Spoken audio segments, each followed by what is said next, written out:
Hello மக்களே, அனைவருக்கும் வணக்கம். Welcome to my channel JR focus wild. Karnataka மாநிலத்தில் இருக்கிற மைசூருக்கு நம்ம ஒரு பயணம் பண்ணி போயிருந்தாங்க. மைசூருக்கு நம்ம பயணம் பண்ணி போயிட்டுங்க. அங்கே ஃபுல்லாக போய் சுற்றி பார்த்துட்டுங்க.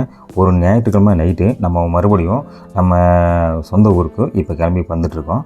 இப்படி கிளம்பி வரும்போதுங்க நம்ம ஆசனூர் பகுதியை அடைஞ்சு அங்கேருந்து மறுபடியும் திம்பம் வரைக்கும் பயணம் பண்ணிங்க.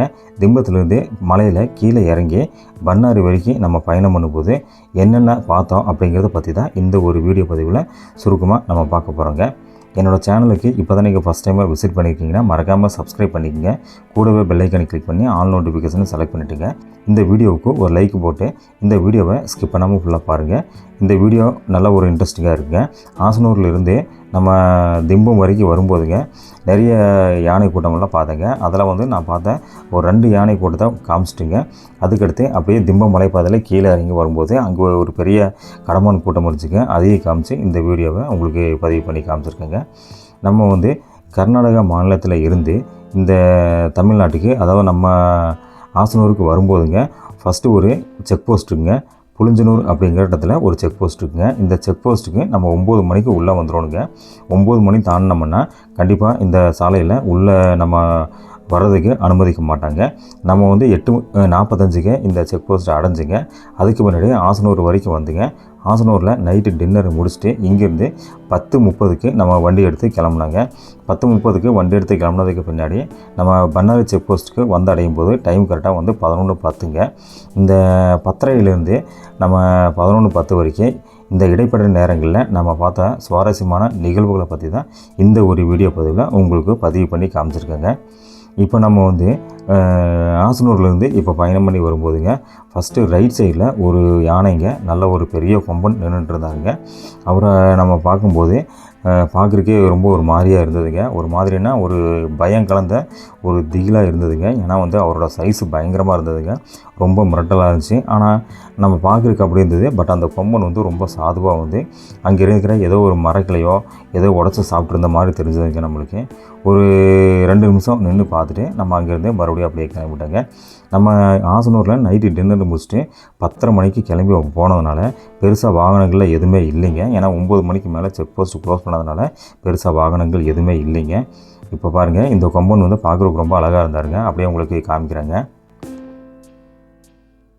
அவர் பாருங்கள் எதையோ உடச்சி காலில் அப்படியே உடச்சி தும்பிக்கை அப்படியே வச்சுட்டு அதை எடுத்து அப்படியே சாப்பிடுவாருங்க. இந்த மாதிரியான ஒரு சுவாரஸ்யமான ஒரு பார்க்குறதுக்கு அழகான ஒரு நிகழ்வை பார்த்துட்டு நம்ம இங்கேருந்து அப்படியே கிளம்புனாங்க.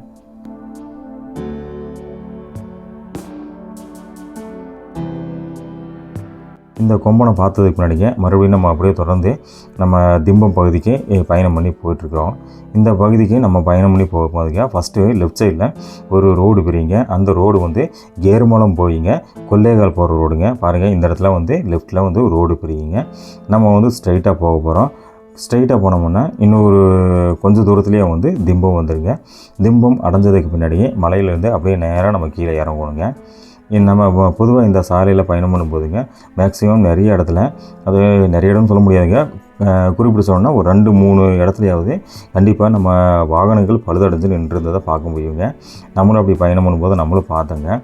ஏன்னா இந்த பகுதி நல்லா மேடான மலைப்பகுதிங்க. திம்பம் மலை உங்களுக்கு எல்லாத்துக்குமே தெரிஞ்சிருக்கும். தெரியாதவங்களும் தெரிஞ்சுங்க. 27 கொண்டை வீசி வளைவுகள் கொண்ட மிகவும் ஆபத்தான ஒரு சாலைங்க. இந்த சாலையில் நம்ம பயணம் பண்ணும்போது நம்ம வண்டியோட கண்டிஷனில் ரொம்ப ரொம்ப தெளிவாக இருக்கணும். அதையெல்லாம் செக் பண்ணி தான் நம்ம இந்த சாலையில் பயணம் பண்ணணும். இல்லைன்னா கண்டிப்பாக நம்ம வாகனங்கள் பழுதடைகிறதுக்கு வாய்ப்புகள் நிறையா இருக்குதுங்க. ஸோ அந்த மாதிரி பயணம் பண்ணும்போது இந்த சாலையில் எக்கச்சக்கமான வாகனங்களை பழுதடைஞ்சது நான் பார்த்துருக்கேன். நான் இந்த சாலையில் மேக்ஸிமம் போகும்போது ஒரு 2-3 வாகனமாவது நின்றுக்கிறத பார்ப்பேங்க. ஏன்னா இது ஒரு டைம் 2 டைம் இல்லைங்க, எப்போ போகும்போது இந்த மாதிரி நான் பார்ப்பேங்க. ஸோ அதனால் முடிஞ்சளவுக்கு இந்த சாலையில் நீங்கள் பயணம் பண்ணுற மாதிரியே இருந்ததிங்கன்னா கண்டிப்பாக உங்களோட வண்டியோட கண்டிஷனை தெளிவாக செக் பண்ணிட்டு இந்த சாலையில் பயணம் பண்ணுங்கள். அடுத்து நம்ம இந்த கொல்லேகால் ரோடு பெரிய இடத்துலேருந்து அப்படியே தொடர்ந்து நம்ம பயணம் பண்ணி முன்னேறி போயிட்டுருக்கோம். இப்படி போயிட்டுருக்கும்போதுங்க அடுத்து இன்னொரு யானை கூட்டம் இருந்ததுங்க. லெஃப்ட் சைடில் நம்மளுக்கு ஒரு 2 யானை தெரிஞ்சதுங்க. ஆனால் கீழே இன்னும் கொஞ்சம் யானையில் இருந்தது போல் இருக்குங்க. நம்மளுக்கு சவுண்டு மட்டும் தெரிஞ்சதுங்க. ஆனால் கண்ணில் நம்ம பார்த்தது 2 யானை மட்டும் தான் பார்த்தாங்க. அந்த யானையும் ஒன்று பெருசாக இருந்துச்சு, இன்னொன்று ஒரு மீடியம் சைஸில் இருந்துச்சுங்க. அந்த யானையும் பார்த்து முடிச்சுட்டு அப்படியே நம்ம தொடர்ந்து அடுத்து பயணம் பண்ணி போக போகிறோங்க. நம்மளோட சேனலில் இது மாதிரியான வீடியோக்கெல்லாம் வந்து தொடர்ந்து வரப்போகுதுங்க. முடிஞ்ச அளவுக்கு நம்மளோட சேனலுக்கு சப்ஸ்கிரைப் பண்ணி சப்போர்ட் பண்ணுங்கள் மக்களே. கூடவே வந்து பெல் ஐக்கானை கிளிக் பண்ணி ஆல் நோட்டிஃபிகேஷனை செலக்ட் பண்ணி வச்சுங்க. அப்போ தான் இது மாதிரியான வீடியோக்களை உடனுக்குடனே உங்களுக்கு நோட்டிஃபை ஆகுங்க. நம்ம ரீசெண்டாக வந்து ஒரு 5 மாதமாக எந்த ஒரு வீடியோவும் பதிவு பண்ணலைங்க. இப்போ வந்து 5 மாதத்துக்கு பின்னாடி இப்போ பதிவு பண்ணியிருக்கோம். ஏன் அப்படிங்கிற தகவல்லாம் வந்து நம்மளோட இன்னொரு சேனலான காரமடை ஜெய்ஸ்ட்ரிப் அப்படிங்கிற சேனலில் வந்து உங்களுக்கு தெளிவாக சொல்லியிருப்பேங்க. ஏன்னா அந்த சேனலில் வந்து நம்ம ட்ரைபல் வில்லேஜை பற்றி நிறைய வீடியோக்களை பதிவு பண்ணியிருக்கேன். தொடர்ந்து நம்ம மக்கள் வந்து அதில் வந்து அதிகமான சப்போர்ட் இருக்குங்க. ஸோ அதனால் வந்து அதில் நிறைய ரீசன்லாம் நான் சொல்லியிருக்கேன். ஏன் நம்மளால் வீடியோ பதிவு பண்ண முடியல அப்படிங்கிற ரீசன்லாம் சொல்லியிருக்கேன். சேம் டைமு இந்த ஒரு சேனலை நான் வந்து சுத்தமாகவே வந்து ஒரு 5 மாதம் யூஸ் பண்ணவே முடியாமல் போயிடுச்சுங்க. ஏன்னா அதுக்கு பின்னாடி இப்போ ஓரளவுக்கு நார்மல் ஆனதுக்கு பின்னாடி நம்ம வந்து இந்த சேனலில் இப்போ வீடியோவெலாம் பதிவு பண்ண ஆரம்பிச்சிருக்காங்க. இந்த பயணங்களை நம்ம வந்து ஒரு 5 மாதத்துக்கு முன்னாடி பயணம் பண்ணதுங்க. இப்போ வந்து ரீசெண்டாக வந்து இந்த ரோடெல்லாம் வந்து ஃபுல்லாக தார் ரோடெலாம் புதுசாக போட்டு இந்த லைட்டிங்கில் சூப்பராக வச்சு செட் பண்ணியிருக்காங்க. ஆனால் நம்ம வந்து ஏற்கனவே இந்த வீடியோவில் நிறையா பதிவு பண்ணதுனால அதெல்லாம் வந்து உங்களுக்கு வீடியோவாக அப்லோட் பண்ணி காமிச்சிட்டுங்க. அப்புறம் இந்த வழியில் நான் பயணம் பண்ண சில வீடியோக்கள்லாம் இருக்குங்க. அது தொடர்ந்து அப்படியே நான் உங்களுக்கு வந்து பதிவு பண்ணி காமிக்க போகிறேங்க. இப்போ வந்துங்க நம்ம வந்து ஒரு பெண்டு திரும்பி போக போகிறோம். அதாவது நம்ம ஆசனூர்லேருந்து நம்ம திம்பத்துக்கு அப்படியே மலையில் கொஞ்சம் மேட்டில் ஏறி போயிட்டுருக்கோம். இந்த பெண்டு திரும்பும்போதுங்க இந்த ஒரு கரண்ட்டு கம்பம் இருந்ததுங்க. அது பக்கத்தில் ஒரு 2 யானை வந்து நின்றுட்டு இருந்ததுங்க. அதை பார்த்துட்டு நம்ம அப்படியே வந்து கொஞ்ச நேரம் நின்னோம். ஏன்னா வந்து அந்த யானை வந்து ரோடு கிராஸ் பண்ணுற மாதிரி நமக்கு தெரிஞ்சதுங்க. ஒரு 2 நிமிஷம் நின்று பார்த்தோம். பட் அது வந்து அப்படியே நின்று இருந்ததுங்க. எந்த ஒரு அசைவு இல்லாமல் அப்படியே நின்று இருந்ததுங்க. ஸோ அதனால் நம்ம இங்கேருந்து அப்படியே கிளம்பிட்டோம்.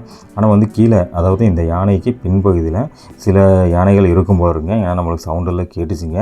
பட்டு வெளிச்சத்தில் நம்மளுக்கு தெரியல. நம்ம 2 நிமிஷம் நின்று இந்த யானை மட்டும் பார்த்துட்டு அப்படியே நம்ம தொடர்ந்து இந்த பாதையில் அப்படியே பயணம் பண்ணி முன்னேறி போயிட்டு இருந்தாங்க. இந்த பாதையில் நம்ம பயணம் பண்ணி போனோம்னா திம்பம் அடைஞ்சதுக்கு பின்னாடி அங்கேருந்து ஒரு ரைட் வந்து ரோடு பிரியுங்க. அந்த ரோடு வந்து தலமலை அப்படிங்கிற கிராமத்துக்கு போகிற வழிங்க. தலமலைங்கிறது முக்கியமான ஒரு வில்லேஜுங்க. அந்த வழியில் இன்னும் சின்ன சின்ன வில்லேஜில் நிறைய இருக்குங்க. அந்த சாலையில் பயணம் பண்ணுறதுக்கு யாருக்குமே அனுமதி கிடையாதுங்க. உள்ளூர் மக்கள் தவிர வேறு யாருக்குமே அனுமதி கிடையாதுங்க. நம்மளும் அந்த சாலையில் ஒரு டைமு பயணம் பண்ணுறதுக்கு வாய்ப்பு கிடைச்சதுங்க. நம்ம அந்த சாலையில் பயணம் பண்ணி ஒரு வீடியோவில் நம்ம காரமடை ஜெய்ஸ்ட்ரிப் அப்படிங்கிற சேனலை வந்து பதிவு பண்ணியிருக்கேங்க. மறக்காமல் வந்து இந்த சேனலை பார்க்குறவங்க அந்த சேனலையும் பாருங்கள். 2 சேனலுக்கு சப்ஸ்கிரைப் பண்ணி சப்போர்ட் பண்ணுங்கள். இப்போது பாருங்கள், இந்த இடத்துல ஒரு வண்டி நிற்கிது பாருங்கள். நான் ஏற்கனவே சொன்ன மாதிரிங்க இந்த சாலையில் எக்கச்சக்கமான வண்டிகள் பழுதடைஞ்சு நின்றதை நம்ம பார்க்க முடியும். நான் இந்த பயணம் பண்ணும்போது இந்த இடத்துல ஒரு லாரி நின்று இருந்ததை பார்த்தேங்க. எக்கச்சக்கம்னு சொல்கிறது கூடங்க, நான் ஏற்கனவே சொன்ன மாதிரிங்க 2லேருந்து 3 வாகனமாவது கண்டிப்பாக வந்து இருக்குங்க. அதே மாதிரி இப்போ திம்பத்துலேருந்து கீழே இறங்கும்போது தான் மேக்ஸிமம் வந்து 2லேருந்து 3 வாகனமும் இருக்குங்க. ஆனால் இந்த இடத்துல பாருங்கள், ஆசனூர்லேருந்து திம்பத்துக்கு மேலே ஏறும்போதே இந்த இடத்துல ஒரு வாகனம் இருக்குதுங்க. மேக்ஸிமம் இந்த இடத்துல எப்பவுமே நிற்காது. பட் இந்த இடத்துலையே வந்து பார்த்தோன்னா வண்டி பிரேக் டவுனாக நிற்குதுங்க. ஸோ அதனால் திரும்பவும் சொல்கிறேங்க, இந்த சாலையில் நீங்கள் பயணம் பண்ணுற மாதிரி இருந்ததுங்கன்னா கண்டிப்பாக உங்களோட வண்டியோட கண்டிஷனை வந்து தெளிவாக செக் பண்ணிட்டு பயணம் பண்ணுங்க மக்களே. ஏன்னா அப்போ தான் நீங்கள் சேஃபாக போய்ட்டு சேஃபாக வர முடியுங்க. நானும் இந்த சாலையில் நிறைய டைம் பயணம் பண்ணியிருக்கேங்க. போகும்போதெல்லாம் என்னோடய வண்டியோட கண்டிஷனை நான் தெளிவாக செக் பண்ணிப்பேங்க. ஏன்னா நம்ம முக்கியமான நம்ம குலதெய்வ கோயில் வந்து மைசூரில் தாங்க இருக்குது. ஸோ அதனால் இப்போ இருந்தாலும் மாதத்துக்கு ஒரு டைம் இல்லை 2 டைமும் வந்து நம்ம மைசூருக்கு வந்து போயிட்டு வருவாங்க. ஸோ அதனால் இந்த மாதிரி போயிட்டு வரும்போது மேக்ஸிமம் நைட்டு கிளம்பி போயிட்டுங்க. அங்கே வந்து கோயிலுக்கு போய்ட்டு அங்கே எல்லாம் சுற்றிட்டுங்க அடுத்த நாள் நைட்டு திரும்பி வருவாங்க. அந்த நேரங்களில் வந்து நம்ம பயணம் பண்ணும்போது இங்கே இந்த சாலையில் பார்த்த நிகழ்வுகளெல்லாம் வீடியோ எடுத்து உங்களுக்கு பதிவு பண்ணி காமிச்சிட்ருக்காங்க. அதுபோக இந்த முதுமலை, பந்திப்பூர், அப்புறம் வந்து முத்தங்க இந்த பகுதிகளில் ரீசெண்டானு சொல்ல முடியாதுங்க. ஒரு 2-3 மாதத்துக்கு முன்னாடிலாம் வந்து பயணம் பண்ணியிருக்கேன். அதெல்லாம் வீடியோ எடுத்து வச்சுருக்கேங்க. அடுத்து வந்து ஒவ்வொன்றா தொடர்ந்து உங்களுக்கு வந்து பதிவு பண்ணி உங்களுக்கு காமிக்கிறேங்க. இப்போ பாருங்கள், நம்ம ஆசனூர்லேருந்து திம்பத்துக்கு பக்கத்தில் நெருங்கியாச்சுங்க. இதுக்கு மேலே நம்ம திம்பத்துலேருந்து அப்படியே வந்து மலையில் கீழே இறங்க போகிறோம். ஸோ மலையிலேருந்து கீழே இறங்கும்போது நம்ம மேக்ஸிமம் எந்த ஒரு வனவிலங்குகளையும் பார்க்கல. ஸோ அதை வந்து நான் ரெக்கார்ட் பண்ணலைங்க. இதுக்கு பின்னாடி நம்ம மலையிலேருந்து கீழே இறங்கி ஒரு ப்ளைன் ரோடு வருங்க. அதாவது பன்னாரி செக் போஸ்ட்டுக்கு முன்னாடி ஒரு 2 கிலோமீட்டர் ப்ளைன் ரோடு வருங்க. மேக்ஸிமம் அந்த ப்ளைன் ரோட்டில் எப்போவுமே வந்து வனவிலங்குகள் நம்ம பார்க்கக்கூடிய வாய்ப்புகள் இருக்குது. நம்ம போகும்போது பெருசாக எதுவும் பார்க்கலைங்க. ஆனால் ஒரு கடமான் கூட்டத்தை மட்டும் பார்த்தேங்க. அந்த கடமான் கூட்டத்தை பார்த்துட்டு அப்படியே தொடர்ந்து போகும்போது வேறு எதுவுமே பார்க்காம டைரெக்டாக வந்து பன்னாரி செக் போஸ்ட்டை போய் அடைஞ்சாங்க. ஸோ அதனால் நான் வந்து அந்த கடமான் கூட்டத்தை காமிச்சிட்டு அதுக்கப்புறம் அப்படியே ஒரு ரோடை வந்து 1 நிமிஷம் காமிச்சிட்டு இந்த ஒரு வீடியோ பதிவை உங்களுக்கு முடிச்சிடுறாங்க. இப்போ பாருங்கள், இந்த இடத்துல ரைட்டில் வந்து ஒரு கடமான் கூட்டங்க. வண்டி ஸ்லோ பண்ணிலாம் பார்க்கலைங்க. அப்படியே ரன்னிங்கில் தான் உங்களுக்கு அப்படியே காமிச்சிருக்கேன். இந்த கடமான கூட்டத்தை பார்த்துட்டு ஏதாவது நம்ம வந்து வனவிலங்குகள் இந்த இடத்துல இருக்குமான்னு பார்த்துட்டு அப்படியே போனோம். ஆனால் இந்த இடத்துல மேக்ஸிமம் எப்போயுமே வந்து யானைகள் வந்து இருக்குங்க. ஏன்னா இந்த மாதிரியான ப்ளைனில் தான் வந்து யானைகளும் நடமாட்டம் எப்பவுமே அதிகமாக இருக்கும். ஆனால் நம்ம போன நேரம் என்னமோ வந்து இந்த ப்ளைனில் எதுவுமே இல்லைங்க. ஏமாற்றமாக தான் போச்சுங்க நம்மளுக்கு. இப்போ வந்து பாருங்கள், இந்த ப்ளைனில் அப்படியே பயணம் பண்ணி போயிங்க நம்ம செக் போஸ்ட்டை போய் அடைய போகிறோம். ஓகே மக்களே, இந்த ஒரு வீடியோ பதிவை இதோடு முடிச்சுக்கிறேங்க. அடுத்து இன்னொரு நல்ல வீடியோ பதிவில் மறுபடியும் உங்களை சந்திக்கிறேங்க. நன்றி, வணக்கம்.